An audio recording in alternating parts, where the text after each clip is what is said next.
नमस्कार, उत्तराखंड न्यूज देख रहे हैं आप। मैं हूं आपके साथ नेहा दुबे। चारधाम समेत प्रदेश के सभी सुप्रसिद्ध मंदिर और धार्मिक मेलों के लिए यात्रा प्राधिकरण बनाया जाएगा।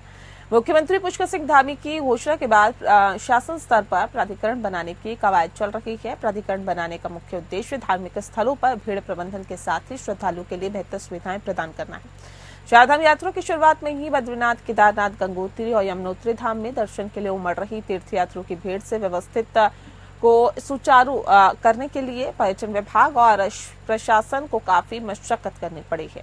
इसको देखते हुए प्रदेश सरकार ने यात्रा प्राधिकरण बनाने के लिए घोषणा की है और ये प्राधिकरण सिर्फ चार धामों के लिए काम नहीं करेगा, बल्कि मानस खंड मंदिर, माला मिशन के तहत आने वाले पूर्णागिरि, जागेश्वर धाम, कैंची धाम, देवीधुरा, कावड़ मेले में भी आधारभूत सुविधाओं के लिए काम करेगा। गढ़वाल आयुक्त विनय शंकर पांडे ने बताया है कि चारधाम यात्रा को सुचारू करने के साथ ही यात्रा प्राधिकरण बनाने पर भी काम चल रहा है। ये प्राधिकरण चारधाम के साथ ही मानस खंड मिशन के तहत आने वाले प्रसिद्ध धामों के लिए आधारभूत सुविधाओं के लिए योजना बनाएगा।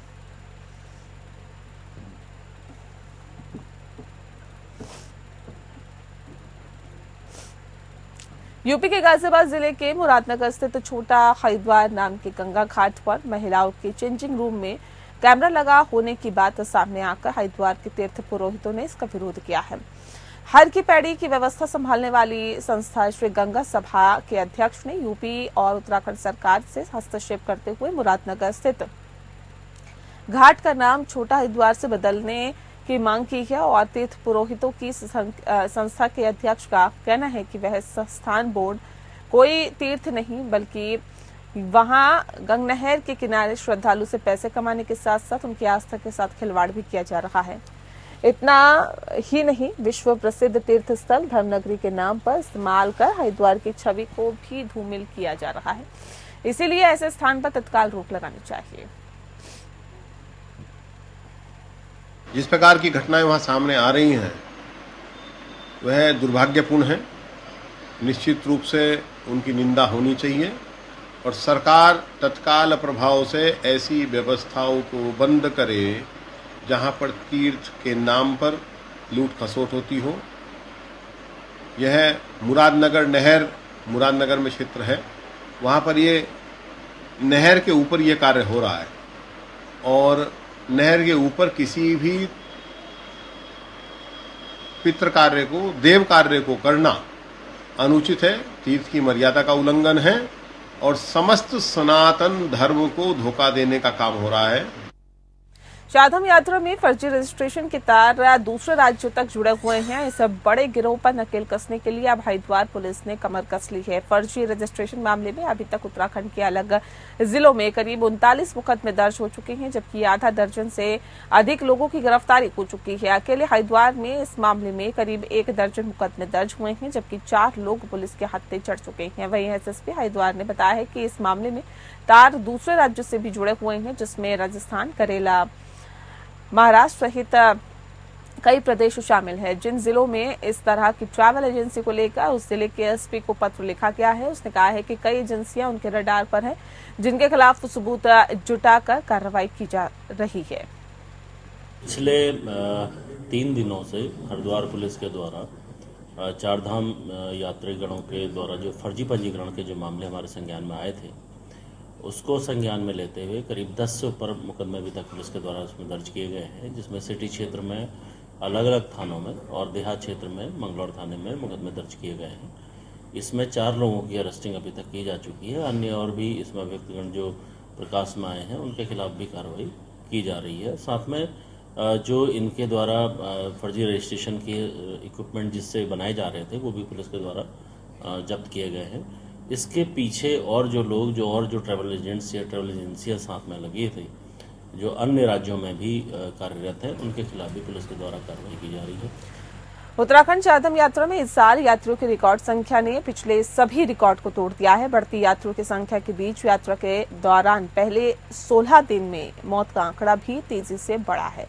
10 मई से शुरू हुई चारधाम यात्रा में 26 मई तक 61 श्रद्धालु की मौत हो गई। हालांकि साल 2023 2023 में चारधाम यात्रा के दौरान भी करीब 250 श्रद्धालुओं की मौत हुई थी।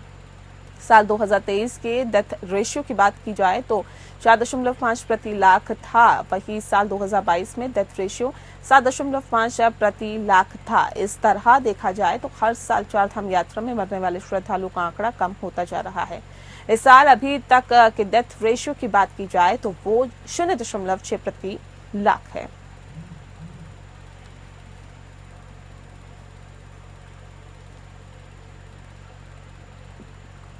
चारधाम यात्रा में बड़ी संख्या में श्रद्धालु उत्तराखंड पहुंच रहे हैं और स्कूलों की छुट्टियों के चलते जून में यह आंकड़ा और भी ज्यादा तेजी से बढ़ने वाला है।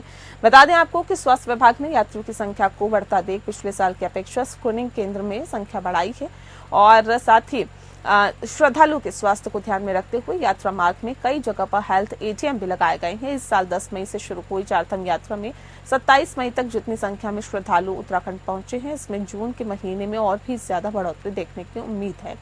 बढ़ती संख्या को देखते हुए उत्तराखंड स्वास्थ्य विभाग ने श्रद्धालुओं की सहूलियत के लिए पिछले साल लगाए गए 50 स्क्रीनिंग पॉइंट के साथ ही 12 स्क्रीनिंग सेंटर भी बनाए गए हैं और साथ ही श्रद्धालुओं की स्क्रीनिंग की जा रही है। इसके अलावा यात्रा मार्ग पर जगह जगह हेल्थ एटीएम भी लगाए गए हैं, जिसकी मदद से श्रद्धालु अपनी बीपी, ऑक्सीजन लेवल चेक कर सकते हैं। सचिव स्वास्थ्य का कहना है कि यात्रा में आने वाले सभी श्रद्धालुओं को ध्यान में रखते हुए स्वास्थ्य विभाग ने अपनी तैयारियां इस बार पिछले साल की अपेक्षा और भी ज्यादा पुख्ता की है और आने वाले दिनों में श्रद्धालुओं को सुगम और सुरक्षित यात्रा करने के लिए स्वास्थ्य विभाग पूरी तरह से तैयार है।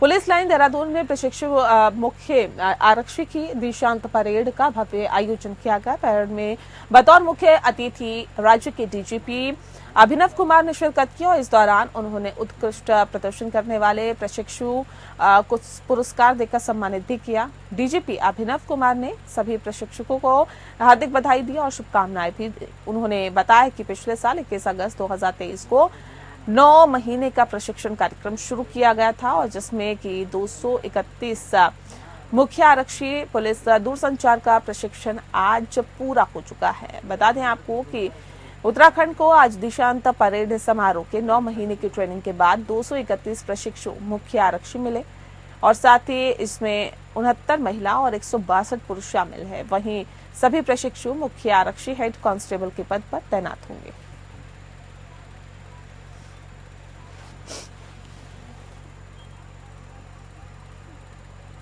उत्तराखंड सरकार देहरादून से काठमांडू तक हवाई सेवा शुरू करने जा रही है। उत्तराखंड नागरिक उड्डयन विकास प्राधिकरण देहरादून जॉलीग्रांट एयरपोर्ट से काठमांडू के त्रिभुवन इंटरनेशनल एयरपोर्ट के हवाई सेवा की टेंडर जारी किए गए थे, जिसमें 2 कंपनियों ने रुचि दिखाई और युगांडा के सीईओ रविशंकर ने इस संबंध में जानकारी साझा की। उन्होंने बताया कि टेंडर इसी सप्ताह खोले जाने हैं, जिसके बाद किसी एक कंपनी का चयन किया जाएगा। अनुबंध के बाद अपनी कंपनी को 60 दिन में सेवा शुरू करनी होगी। बता दें कि शुरुआत में कंपनी के साथ ही 1 साल का अनुबंध होगा, इसे 1 साल और बढ़ाया जा सकेगा। अनुबंध के अनुसार कंपनी 70 सीटर विमान से सेवाएं देंगी और कंपनी को सप्ताह में आने जाने की 3 उड़ानें भरनी होगी। सीटें खाली रहने पर सरकार नियमानुसार कंपनी को नुकसान की भरपाई करेगी और ये सेवा की शुरू होने के बाद जॉलीग्रांट हवाई अड्डे को इंटरनेशनल एयरपोर्ट की मान्यता मिल जाएगी।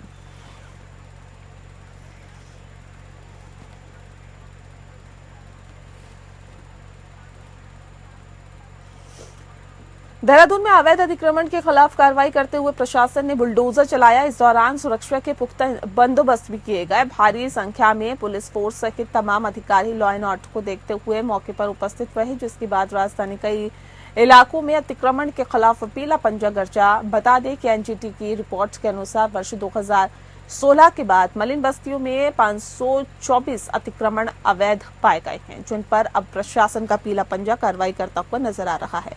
सूत्रों की माने तो नगर निगम की कार्रवाई के बाद एमडीडीए भी अगले हफ्ते तक अवैध अतिक्रमण के खिलाफ कार्रवाई करता हुआ नजर आ सकता है।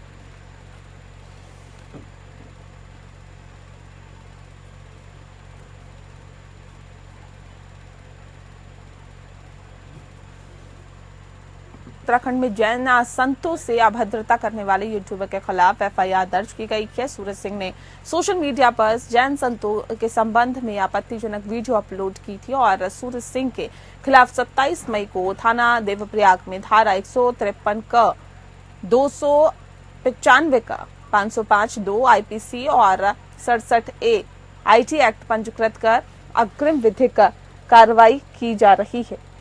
साथ ही मामले को बढ़ता देख यूट्यूबर ने वीडियो जारी कर जैन मुनियों और जैन समाज से माफी मांगी है। आपत्तिजनक वीडियो तोता घाटी के पास NH7 ऋषिकेश मार्ग पर बनाया गया है। दरअसल सूरज सिंह ने दिगंबर जैन संप्रदाय के कुछ संतों को रास्ते में रोककर कपड़ा न पहनने को लेकर टिप्पणी की थी। सूरज सिंह ने इसका वीडियो भी सोशल मीडिया पर वायरल कर दिया। इससे जैन संप्रदाय की भावनाओं को आहत भी पहुंची।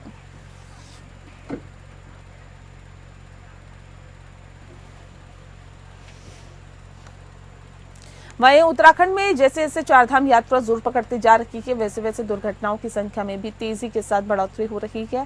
ताजा मामला राष्ट्रीय राजमार्ग 58 पर कौडियाला के समीप यात्रियों से भरी बस के ब्रेक फेल होने का मामला सामने आया है। चालक की सूझबूझ के चलते बस सड़क पर ही पलट गई, वरना बहुत बड़ा हादसा हो सकता था।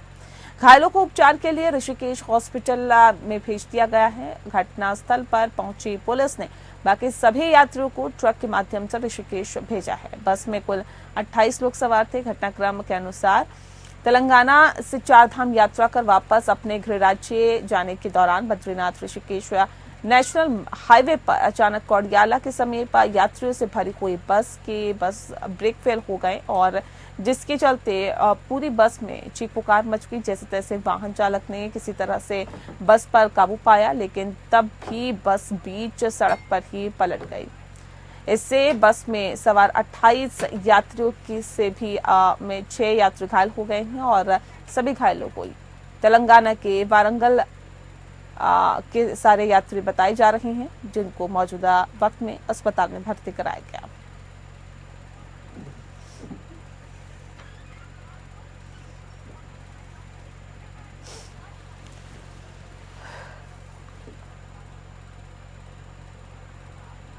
बॉलीवुड अभिनेता ऋषभ चौहान रुड़की पहुंचे। इस दौरान ऋषभ की एक झलक पाने के लिए प्रशंसकों की भारी भीड़ उमड़ पड़ी। ऋषभ ने सिविल लाइंस स्थित सिद्धेश्वर महादेव मंदिर में महादेव की पूजा अर्चना करने के बाद गंगा घाट पर 11,000 दिए जलाकर गंगा आरती में शामिल हुए।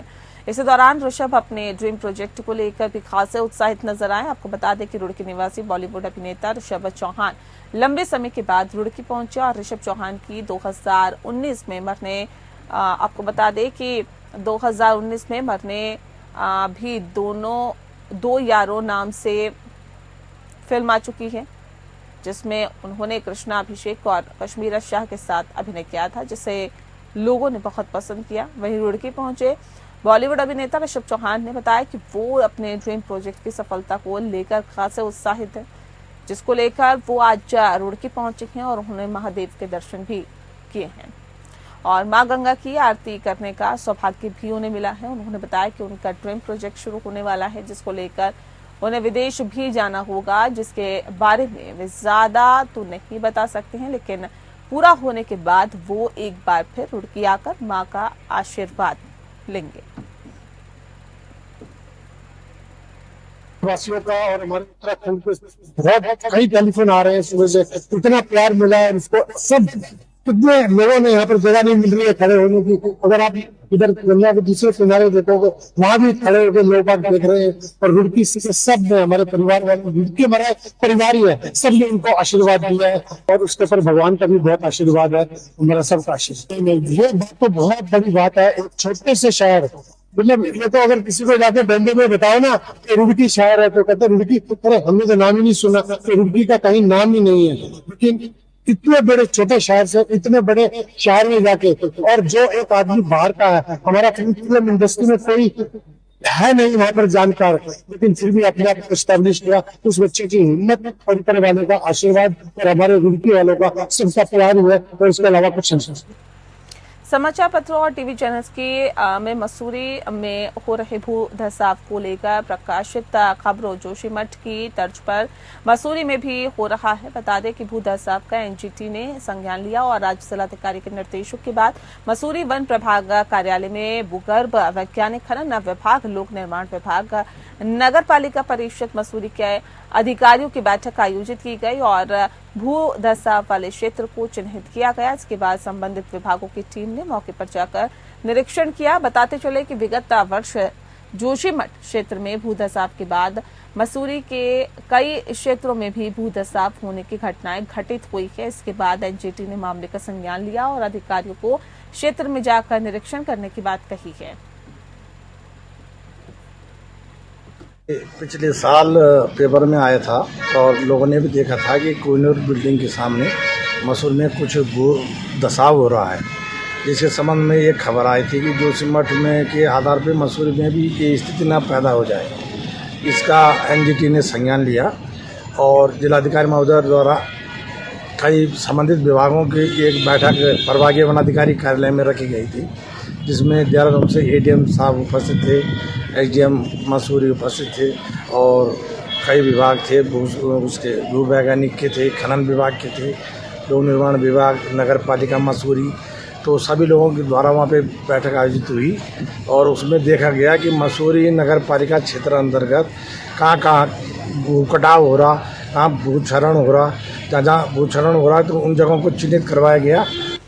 डालनवाला क्षेत्र में 24 तारीख को दिन दहाड़े लूट की घटना को अंजाम दिया गया और उसके बाद शातिर लुटेरे धून पुलिस की नजरों से फरार होने की कोशिश करते रहे, लेकिन पुलिस ने उन्हें गिरफ्तार कर लिया। शिकायतकर्ता ने डालनवाला थाने में आकर ये मुकदमा पंजीकृत कराया था और उनकी गैर मौजूदगी में अज्ञात बदमाश उनके घर में घुसकर शिकायतकर्ता की मां और नौकरानी के हाथ बांधकर लॉकर में रखी नकदी और 2 मोबाइल लेकर फरार हो गए। भले ही ये लूट मात्र 1100 रुपए की होगी, लेकिन इस लूट का तरीका बेहद ही प्लानिंग के साथ किया गया था। लूट में शामिल अभियुक्त का आपराधिक इतिहास भी बेहद पुराना है। लूट और कत्ल के इल्जाम में पहले से ही आरोपी दिल्ली में वांछित चल रहे थे।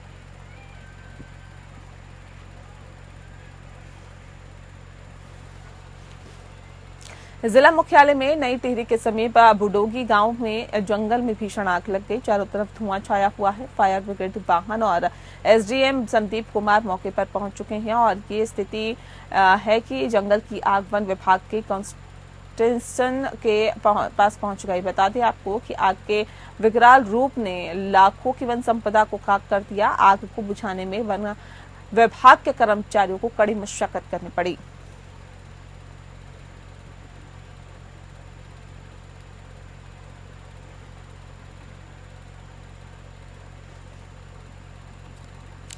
टिहरी जिले के घनसाली विधानसभा में पड़ने वाले सेंदुल गांव के पास बालगंगा नदी में नहाते वक्त एक युवक के नदी में डूबने से मौत हो गई है। घटना की खबर सुनने के बाद परिजनों में कोहराम मच गया और पुलिस के मुताबिक 23 वर्षीय युवक अखिलेश अपने 5 साथियों के साथ बालगंगा नदी में नहाने के लिए गया हुआ था।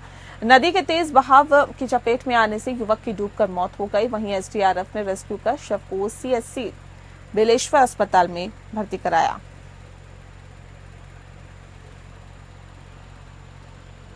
और इस बुलेटिन में फिलहाल इतना ही। नमस्कार।